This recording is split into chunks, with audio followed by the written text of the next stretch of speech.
Hey everybody, could you use some good news? Well, let's start with this. For the first time ever, physicists have measured the attractive force between particles of antimatter. One of the big questions still to be answered by modern physics is why the universe is composed almost entirely of matter with almost no antimatter, despite equal amounts of both being created at the Big Bang. One possibility was that the attractive force between antimatter particles was somehow different than that between matter particles. Now, thanks to a team of professors and grad students at Rice University, scientists may be able to cross that possibility off the list. The team from Rice measured scattering length and effective range, two measurements important for describing how particles interact with one another. The scattering length and effective range of antiprotons was found to be nearly the same as that of protons. It's worth noting that this result wasn't a surprise. This has been widely assumed to be the case all along, but this is the first time the interactions between antimatter particles have been measured and quantified. And now, as the Rice University press release put it, thanks to this work, humanity knows a little bit more about the universe. The paper by the Rice University team is published in the journal Nature. Next up, a major leap forward in thermal imaging could be coming thanks to graphene. This series has featured more stories on the amazing potential applications of graphene, the metamaterial composed of a single layer of carbon atoms, than even I can remember. And here's another one.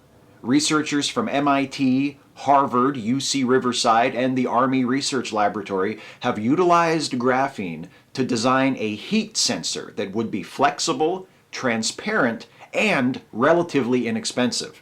Thermal imaging systems are used today by firefighters, law enforcement, the military, even building inspectors. But in order to work effectively, many of these systems have to be cryogenically cooled, making them bulkier and more costly. The graphene-based thermal sensor would solve that problem. Its designers say it can detect the heat signature of a person at room temperature with no cooling needed.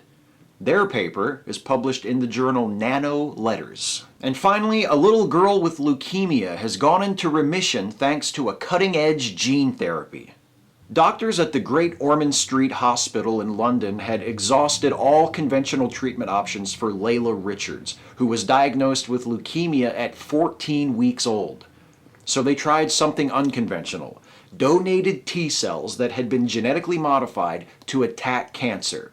A treatment that had been successful in laboratory tests, but never tried on a human patient. Well, knowing the premise of this series, plus the fact that I already told you a moment ago, you've probably guessed that it worked.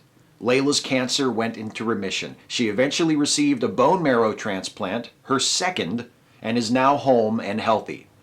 Layla's doctors stress the importance of not getting too excited about the broader ramifications of this. We're only talking about one case here.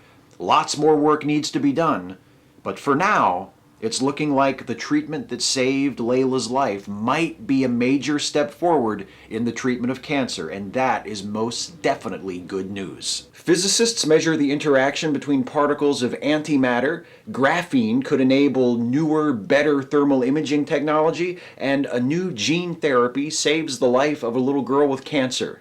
That's the good news.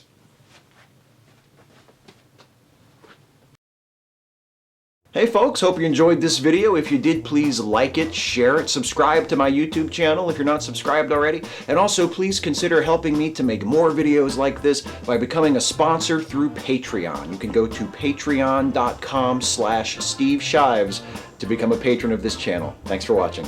Say goodbye, Audikins.